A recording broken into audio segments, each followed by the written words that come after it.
Today we have several really big events that are very important to Tesla. So first, BYD is now the 7th largest automaker in the world, outranking Honda and Nissan in sales for the second quarter. Second, we'll show you how so many of the Chinese automakers are now copying Tesla. Third, can the Chinese automakers go global and create factories as efficiently outside of China? You'll be surprised with the answer to this. And fourth, it looks like German automakers have totally lost in China. Finally, Tesla's latest full self-driving has now started rolling out to non-employees, and we'll share with you what people are saying. Jeff Lutz is a multi-decade supply chain executive and chief quality officer. He's now the CEO of his own supply chain consulting firm. He's the person that, if you want to know anything about supply chain or factories, who can build factories and where, he's the guy you want to ask. Thanks, Jeff. Hey, we're great to be with you. These are fun topics. Fun topics, really relevant. Important ones. Very, very important because things are moving fast in the world. And of course, as Tesla moves outside of auto, the other car companies are coming in and people are afraid about the competitors. And so let's take a deeper look at this. So Tesla already reported recently here that BYD is now the 7th largest automaker. They've beaten Honda and Nissan in the second quarter. BYD sales skyrocketed by 40% in Q2 2024, pushing them past Honda and Nissan to become the 7th largest automaker globally. Just to be clear, BYD only beat, in terms of BEVs, battery electric vehicles, only beat Tesla for one quarter in December of last year, but they haven't been able to catch up. They actually had a struggling first half of this year. But they're making moves worldwide. They're getting there. The 7th largest, they grew 40% to 900,000 units. BYD tripled its overseas vehicle sales in a year by 105,000. So they're already selling overseas, not just in China. They have factories a lot of places around the world. Certainly not yet selling in the U.S. and not yet in Mexico, but their presence is everywhere else. They last year in Q2 they ranked 10th worldwide. So they're saying that their demand for these BYD cars, again globally, not necessarily in the U.S. or Europe, has helped it to beat Japanese legacy automakers like Honda and Nissan. So it says here, Toyota still reigns supreme, 2.63 million vehicles sold. This is all cars, not just EVs. The United States Big Three also rank above BYD for now. Our BYD and other Chinese automakers slowly climbing up the rankings. Both Geely and Chery are now in the top 20, so they're making their moves. And of course, we reported already that Canada just announced their 100% in tariffs, as well as the U.S. has. What do you think about this rise in BYDs? Yeah, I mean, just to give you background, in my career, I've set up smartphone manufacturing in dozens, more than a dozen countries, and honestly, distribution of it being nascent to over 150 countries. And when you're going into distribution in 150 countries, you're dealing with all the local laws, restrictions that you have to deal with to get product in, and you learn a lot along the way. And many countries have restrictive policies to protect their local economies, to protect their local workforce against situations like this. And there's several parallels between other industries. But what I would say is, I think the alarm bells went off in the global community when last year China replaced Japan as the global leader in total domestic export. So this is all vehicles, ICE, hybrid, EV, and China replaced Japan. And now they're, in terms of vehicle production, they are the kings in the world in terms of exports. And I think alarm bells were set off right there. The U.S. had already taken, starting in 2017. By the way, before 2017, there were very little tariffs in the U.S. on China, on auto parts and on full vehicle production, and they weren't really built up as huge as they are today. And I think alarm bells were set off.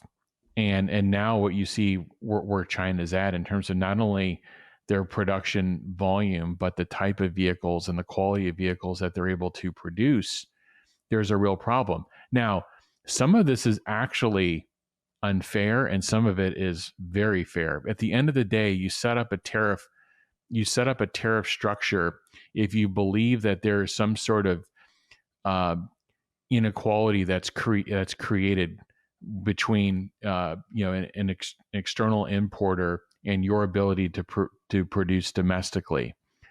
Now, there's all these accusations about Chinese state sponsorship of these OEMs in China and the supply chain and so forth, and they're given an unfair advantage, and they're able to basically come in the process, or it's called dumping, in terms of being able to bring product into an external market, put it in that market, have the prices be so low that everybody moves away from the domestic product and goes to the cheaper product so they can produce theirs. So they've been accused of this on aluminum and steel. There's all kinds of import tariffs. So now the part that's unfair is China's actually done the homework. Over the last 10 to 15 years, they were investing in the mineral production. They were in both the mining side of it and then the actual conversion of that mined product, the refinement of it into product you can actually use in consumer electronics. They've been doing this homework for a couple of decades, and they put themselves in this position. They have the capacity, both in mining, refining, and now they put the assembly production in place, and they have the supply base in place to produce, in this case, EVs at scale at a price point that other countries are physically not able to do. So that's why we are where we are today, and that's why you're seeing all of this activity happening. Now, in the case of BYD, their ability, I think we're going to talk about this in a bit, and maybe I'll just introduce the topic. What you can do domestically in China versus what you have to do on a global stage are two different things from a manufacturing perspective. In your cost structure domestically, in your approach to manufacturing domestically versus what you have to do abroad are two different things. And sometimes they don't always align. And these aren't things that you can just snap your fingers and fix overnight. So I'll pause there for a bit. Okay.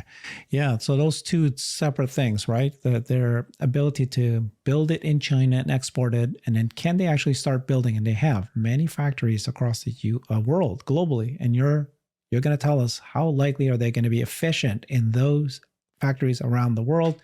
Let's take a look at this. So China exported, right? This is all the Chinese vehicles manufacturers that have popped out of nowhere, but they're now exporting 2.8 million vehicles in the first half of this year. Look at this. By 2024, the forecast is 6 million cars being exported out of China. This first half, they're already ahead of Japan, which is clearly was the leader here. They're moving fast and they're closing fast on Ford. Rohan Patel, who used to be one of the top executives at Tesla, he had left a few months ago.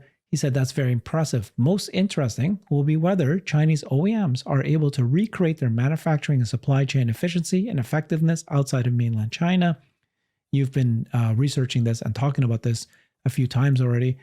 Most jurisdictions just won't allow dumping of Chinese-made autos and a killing off of the domestic auto supply chain and jobs. You said, great question. The current answer, this is you believe with their level of automation is no. Chinese won't be able to recreate what they're able to do in China outside of China. BYD has self-admitted that they're too labor-intensive in approach. The graph below tells the current story. Doesn't mean they cannot improve, but it will take a few product generations. Before I show that graph, you also added for people who subscribe to Jeff, which I highly recommend you do on X, go to X and subscribe to him. He gives you information ahead of time and much more detailed than anyone else is able to share with you. He says, when you hear about BYD expanding globally, they have serious issues. They need to solve specifically the labor content relative to capital assets. They're not automated enough to be profitable outside of China and Vietnam. That, in my experience, will take a few product generations to work out, and there's no guarantee on success. Tell us what we're looking at here. Yeah, and auto product generations, can be a couple of years each. So it's not like this would just happen in a year or two. It's going to take them some period of time. But in this graph below, what you see is basically a view of labor on the x-axis, and then their capital assets on the y-axis. And where you see BYD skewed at the bottom is basically they have a ton of people and they have a small amount of capex, which means they're probably under automated. And they've even self-admitted this in several, all the way up to the CEO. He says, look, this is one of the areas we want to work on. We have too many people and we don't have enough automation. Now, remember, BYD makes multiple things. It's not only automobiles. They may have a components business. I'm very familiar with this business. I know the whole team, and I've worked with them on the smartphone side for a number of years. I'm very familiar with what they make, but a bulk of this, and so do all these other companies too. Many of these companies also have other businesses. But the point is this isn't because of those other businesses. They are under automated. They have way too much labor content. So what happens when you try to take something with very high labor content and bring it to a high cost jurisdiction like Western Europe or the US? Those economics are not going to work. When you look at what a worker needs to be paid in Western Europe and all the benefits and the garden leave and everything that's associated with paying a worker in Western Europe or in the United States, for example, with unions and so forth, and have to even be competitive with unions if you're non-union, and you have that very super high labor content, it doesn't work. That's why you see Tesla so focused on increasing the amount of, even in Shanghai, increasing the amount of automation, reducing the total process time to build a vehicle so you can take this factor out of the equation. So what does this mean for BYD? It means that they're going to have to, and you don't do this all in one jump. You have to and Tesla's been doing this for years in terms of increasing their amount of automation. And if you remember, at the release of the original assembly process for the Model 3, they actually over-automated. They take too many things. They had too many manufacturing process steps. That's one of the big pitfalls you can jump into when you realize you have this problem, is to go in and rush, say, I'm going to automate everything. The first question you have to answer is, do I need the process? Do I need the part? How can I design parts and processes out of the equation? The Chinese are very good at this. Okay. It'll take them a couple of generations. By the way, I'm just speaking about BYD from an automation perspective.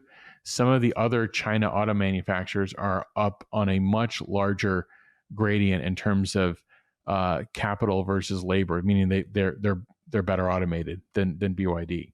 So this isn't just, I'm not painting all China automakers with one brush, but in the case of BYD, they've got some work to do to improve their automation, and the data shows it. They've talked about it. And this is, to me, like when people ask, like, are we able to just come in and start building, everywhere in the world in high cost areas? No. But could they come in? The threat, I mean, Mexico, for example, with their labor rates, they wouldn't have to automate as much. They would have to be lower down on that gradient. They could probably do well. Right. So this is why you need those tariffs. This is why you need this protection in place during this time period. And more than just tariffs, right? Because people said it's not a loophole, because you told me it's not a loophole, because building in Mexico is part of the plan. That was the whole point. So if they build in Mexico, lower labor rates, just like Ford and GM, they all do that, then they can still go into the U.S. What we need to do is plug that and not let I believe the U.S. will not. I believe there will be new restrictions. There are tariffs, and then there are outright restrictions that they can put on of, like, these manufacturers cannot create factories in the U.S. Yeah. Well, okay. even if they create a factory in the U.S., they have to design a factory somewhere first that's highly automated. Because if you put an under automated factory in the U.S., your cost structures are going to be through the roof, and they won't be able to compete. Understood. Okay, good point. So Rohan replied to you saying, "Very good insight. Makes a lot of sense." This other guy named Wasim Rattel, I just thought it was an interesting point. He said, you might miss an important factor, though. BYD produces buses, semi-tractors, passenger cars, commercial cars, light, heavy duty, trains, solar panels, electronics, and obviously being the number 2 manufacturer of batteries in the world. Yeah, they do a lot of things. All that. Yeah. Okay. Yeah. So no, I mean, the point is the BYD has self-admitted that they have a significant headcount for auto manufacturing, and they're under automated. And the data shows it. Whether they have a couple of other product areas as well, those are also probably under automated. And I've actually dealt with them as a supplier, so I'm not speaking out of turn, And I would say that this is something that BYD knows that they have to work on and improve. Yeah. I think we looked it up before. The BYD employee count is like over 288,000 employees. It looks like. No. Okay. As It's of over August 600,000. 2024, Yeah. 704,000 employees. Yeah. Ooh, that's a lot. Okay. So, but as you know, China manufacturers has been copying Tesla. Tesla sparked a huge win in China's electric vehicle transition. Tesla China was a huge inspiration, became the benchmark. So if you look at this photo here on the top left is a Tesla car, very minimalistic. It's all computer, smart cars. And if you look at the other Chinese automakers, they're basically doing their best to model that minimalistic look. And this is why, as we'll show you later, German cars and their German automakers are not doing well in China. I've heard now that in China the premium cars it's based on technology and features, no longer the stitching on the leather seats and all the knobs and dials that everybody thinks is like, oh, this is luxury. That's no longer the case. Here's how I think this is going to play out. So China, this played out in the smartphone world as well. They're very adept at value engineering, which is basically how to grind cost out and how to replicate very desirable brands and how to build them at lower costs. So in the BYD example I was giving, BYD is going to catch up. They are going to figure out automation. They are going to figure this out. I'm not saying this is, Tesla has this forever lead in the hardware manufacturing of cars. But by the time they figure this out, Tesla is going to be at a completely different place as it relates to FSD, as it relates to robotaxi, as it relates to Grok and general intelligence. And that is the next tier that Tesla is playing for. They're going to be extremely competitive in building hardware at scale because they need to build the 100 million bots. They need to build the 100 million plus robotaxis. So Tesla is going to be one of the best at building hardware. But as others catch up on hardware, Tesla is going to be running, or they're going to be running with general intelligence. And that's, if you're a long-term investor, I'm not giving advice, but that's the bet you have to be. They're not going to have this lead forever in auto manufacturing. Right. And again, it doesn't matter if the Chinese catch up and they out there, they're going to displace all the other car companies. Tesla will be number one. And then the next 9 is going to be Chinese automakers, as Elon has said. It's whoever can make the most bots and who can transform the fastest innovation. So this is the telltale sign here. This chart shows how the German automakers lost the Chinese electric vehicle market. And the July 2024, the trailing 3 months, you can see here that BYD and Tesla are number 1 and 2 in Chinese EV sales. This is sales of electric vehicles in China. NIO, GM, Volkswagen, BMW, Mercedes are pretty well, so tiny at this point and losing share. And you've pointed out a few times in our shows now that BYD and Tesla actually don't compete so much in China because Tesla sells cars at a different price segment than BYD. I think you've said there's a 15% overlap between the rest. These guys are selling really, really small cars, tiny, less expensive cars. But it's pretty well over for these guys. And look at the ratio. Yeah. Look at the ratio of models. BYD took 18 models to produce 7 billion in sales. Yeah. And Tesla did it with 2 models, basically the same number. So when you're thinking about supply chain, you're thinking about the way to think about it is the volume per part number. So what Tesla does is, like, first off, they try to minimize the number of part numbers, the number of parts that are required to make a car.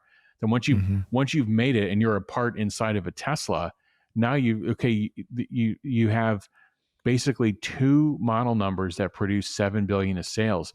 If you're a supplier of BYD, now you have that 7 billion of sales spread across 18 models. What does that mean? You have less leverage per part number. So when with both of them walk into the same supplier, Tesla's going to get the better team.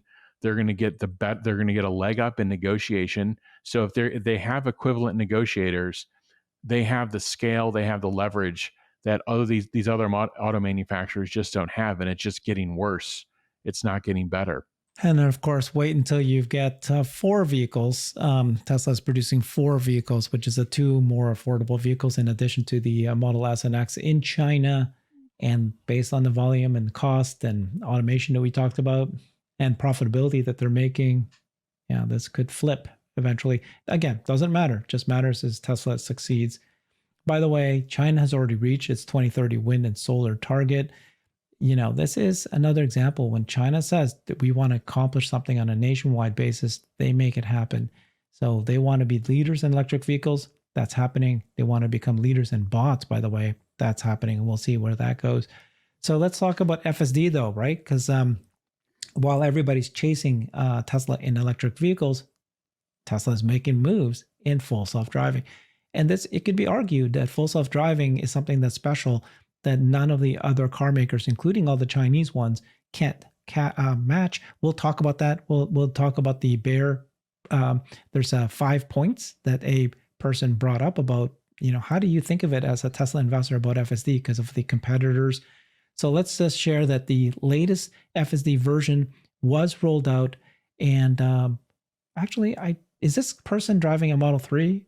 I think so. So let's this is the point, right? Wasn't it that a Model 3? Okay, it looks like the car correctly chose the through lane here, which is good. And then now we need to watch out for pedestrians as they're walking and exiting vehicles.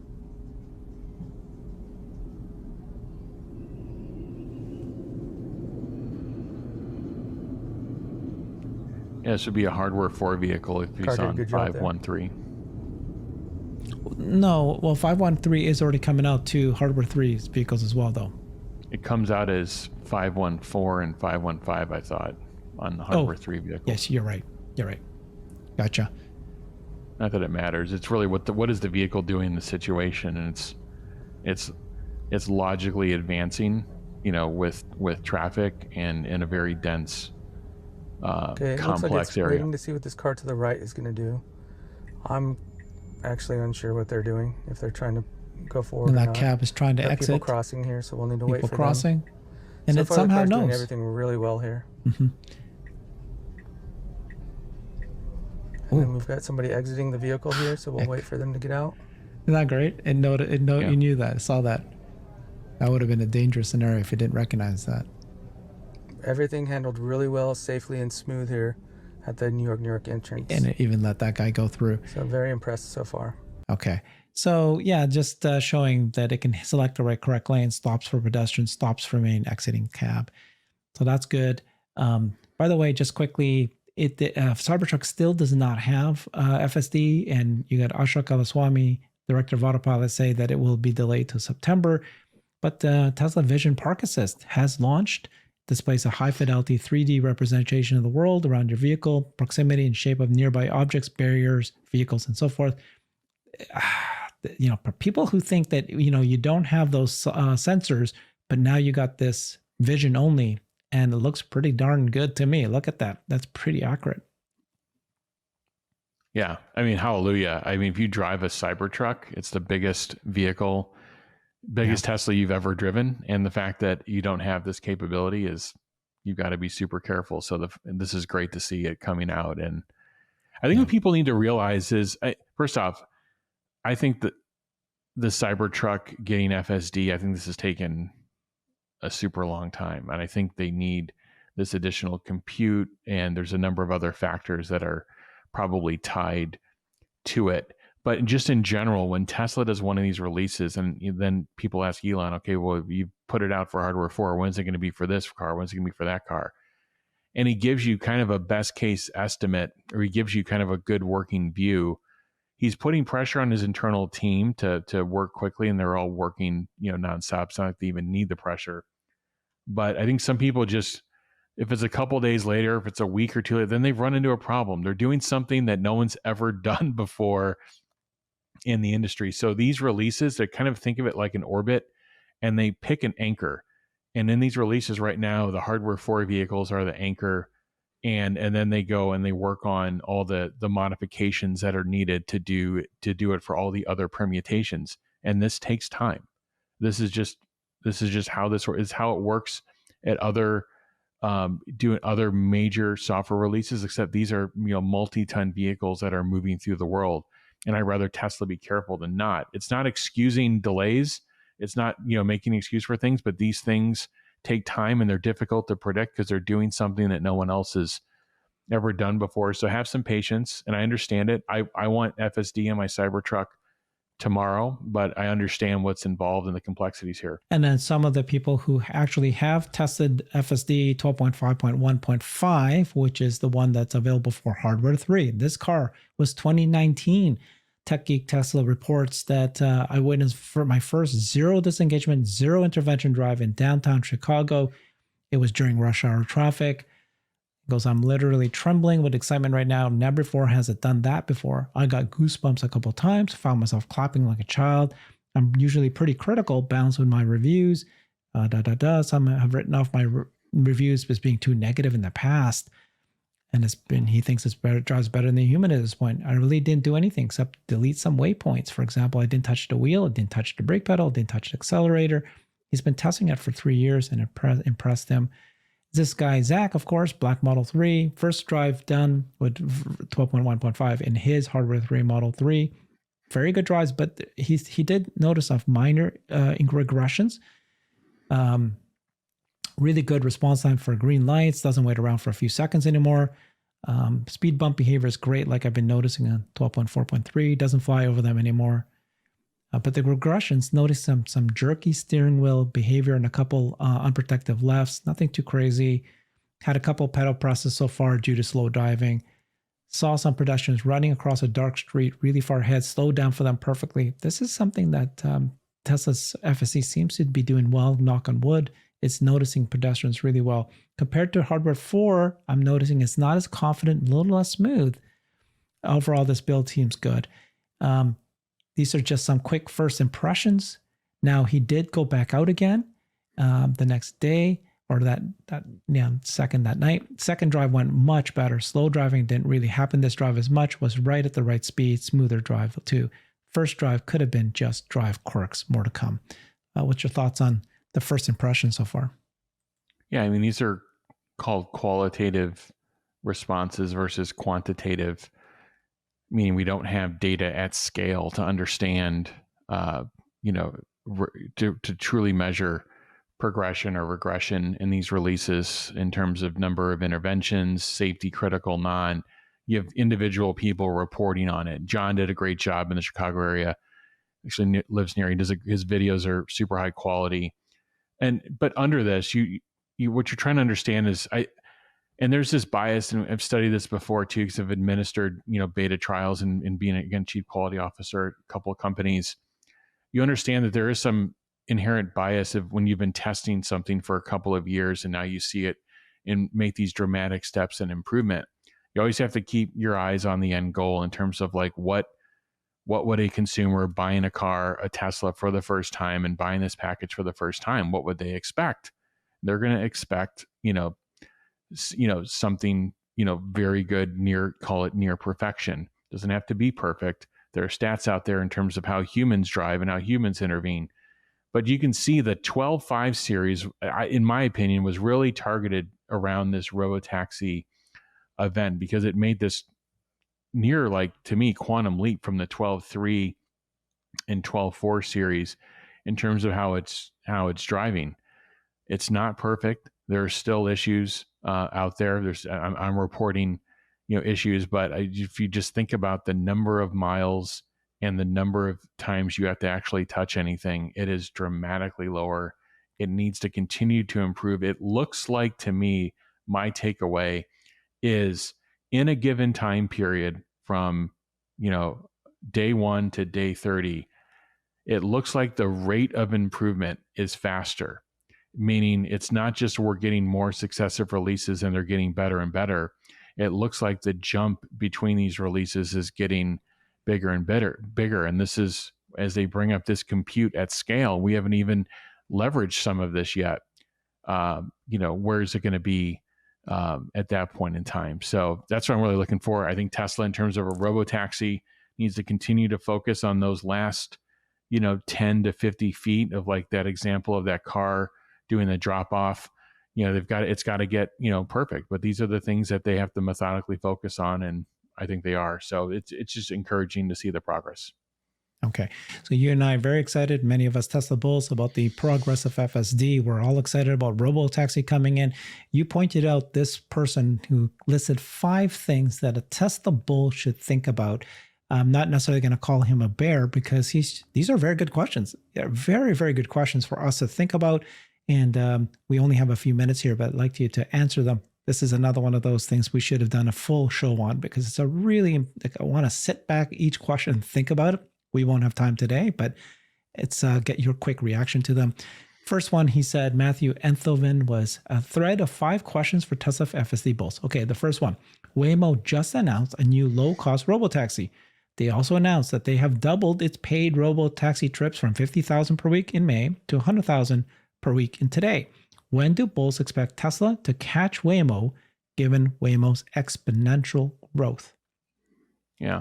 There's no data, there's no graph that says that is exponential growth. I can see, again, from May to today, but you have to look at their approach to, and I'm not going to speak to anything specific or any current business results or what have you, but all I'll say is that Tesla is designing a generalized system for when it is released, and it will be probably regionally, depending on the size of the region. It could be the United States, it could be Western Europe. I mean, these could be very, very large geographies that are being released versus this approach is more city by city and urban driving. So again, not taking anything away from what Waymo is doing, but it's a more general, it's a more specific city by city approach, and that's going to take, I believe, a longer time to scale than a generalized approach. Yeah, I think my answer is, when do bulls expect Tesla to catch Waymo? Well, when, Tesla, if they decided, they could have today, they could have last year launched it just like Waymo. They've got the ability to go and do, paid robotaxi rides in a, various geofenced area. They chose not to, because it's their decision to try to test it as much as possible. They're not here trying to make a few bucks on this. But when they do launch this, it won't just be 100,000 per week road drives, because instantly you have 7 million cars. And so whichever city they decide to do, they'll have more than hundreds of thousands of cars in that city and able to do these as they want to. And we don't know the intervention rates of this with teleoperation. We actually don't know how many times that these are getting into a situation where someone has to pull it out. So we're looking at, we're sitting in our Teslas and we're doing kind of the worst case view of, like, this thing has to do everything by itself with no teleoperation. We don't really have an apples to apples view. People don't realize that, and I'm sure Matthew may not as well, that Waymo is not a robotaxi that is fully driven. There's actually teleoperation. There's humans behind, following along and could pull it out. And we've discovered with Cruise that they do it every 2 miles. So I don't know what Waymo's doing, but that's certainly something to consider. Next question is, GM and Cruise, Alphabet and Waymo, and Amazon Zoox. They all have substantial lobbying arms that are establishing high safety hurdles for autonomous driving taxi services. Given this, what is Tesla's regulatory strategy, and what evidence exists that Tesla's strategy is succeeding? This is going to come down to the incident rate. This is going to come down to data. And this is why I do worry a little bit about the politics in various countries, but there has to be a data set that's produced and regulated and in a very objective manner. It's going to come down to when humans operate these 2-ton, 3-ton vehicles, this is how oftentimes that these vehicles touch something and get into a crash. And when computers do it, it's like this. And at some point, this has to bubble its way to the surface and really drive the conversation. So in terms of, they have these various lobbying arms, I think this is a difficult, the early stages of this are going to be a very difficult conversation. You're going to need a lot of lobbying efforts. And I don't know how this person understands the size of Tesla has people that work with the government as well. And they have lobbying efforts as well. So I'm not sure how this, it's a great question. I'm just saying it's a good question. We don't know. I'm just saying that Tesla has this effort as well inside of their company. And the question is I think what Tesla is doing is they're trying to get, instead of having a big population on lobbying and short on results. I think they're trying to be very long on results and have great data. And so you need a minimal lobbying effort. Exactly. We don't know. Okay. When considering the consumer autonomous driving market, what do bulls think of the relative size of the rural, urban, and suburban markets? Given the minuscule portion of the market in rural areas, why does Tesla care at all about generalized FSD? Because this is about the time to break even and the time to margin equation of expanding this globally. If there's 8+ billion people on Earth, and yes, the density in the urban areas is going to be the largest, but what is the time to map, set up, and qualify for these current operators, and what's their current capability? What's their ability to scale, teleoperation, everything that's involved? It's not clear. By the way, only very few of these actually break out their unit economics and show. Cruise has been a gigantic money loser, multi-billion-dollar money loser. Baidu today is not in the black. That is a red operation running. So we look at the miles for that. Now, Waymo has not split that out. So the other side of this is not just how many cars are on the road. The question is when do those get to scale, both volume-wise and as well as economically? And the two data points we have on Baidu and Cruise are, they're a ways off. Yeah. I think you also said earlier that, if you're driving in rural areas, you need to learn how to drive without marked roads. And there's plenty of unmarked roads in suburban and rural urban areas. And, even just being able to drive in a out of sight of a park or something like that. Yeah. When I tell people in these situations, and there's other tech situations we talk about this, is where do you see this in 2050? Do you believe anybody's going to be driving their own car? Just like the elevator example, do you believe people are going to get into an elevator, pull a lever, and make sure they get it on the right floor? Is the whole thing going to be automated? And if you fast forward to end state, then you wouldn't be dissecting like what's it going to be here, what's it going to be there. This is just a path to full generalized autonomy. You're going to do it everywhere. You're not going to just do it in one area and then stop. Okay. How should investors measure progress towards FSD? Put another way, how should a Tesla investor measure the safety of the software loan and track its improvement? Interventions part of this measure of progress in any way? Why won't Tesla release intervention data? Yeah. Apple, when Apple puts you on a beta, first off, it's a great question. When Apple puts you on a beta program for their software, or even in between, full production releases of software, they're not releasing their bug report. They're not showing you how many bugs come in every daily, what the severity of them are. They're not. You're just dealing with new updates, and you're getting them. So Tesla doesn't. There's no obligation for Tesla to release this data, but at some point that they do have to release certain types of data with regulators, and that data will be public. But in terms of release to release data, it's a good question. And this, and unfortunately, there's these crowdsourced trackers, which, by the way, I do not believe have enough sample size, but they're trying their best. And then you have to wait for the quarterly updates from Tesla, where they give you interventions, miles driven, and miles driven between collisions, and they compare you to the NHTSA data. But those are done quarterly. They're not going to be done release to release. Last question. If Tesla was forced to cease all autonomous driving initiatives, who would Tesla Bull say is the market leader today, and why? How big is their TAM? Well, I mean, we talked about a couple of them, and there's some data with Waymo and Baidu. Waymo and Baidu. But how do you measure market leadership? Is it just number of cars on the road, or is it miles driven profitably? If it's miles or kilometers driven profitably, none of them. It depends what you're measuring. It depends what you're measuring. Good point. Okay. Thank you so much, Jeff. That was fantastic. I appreciate it. We did run a little bit long today, but this was good conversation, especially the last bit. I thought it was worthwhile. Like you say, we should every once in a while bring in other people's opinions, and you did that very well. Thank you so much, Jeff. Absolutely. Follow him on X at the Jeff Lutz. Thanks, everybody. Bye-bye. Thanks, everyone. I've created a website that is the most comprehensive resource for the Tesla investor. Please check it out. Simply go to my website at herbertong.com.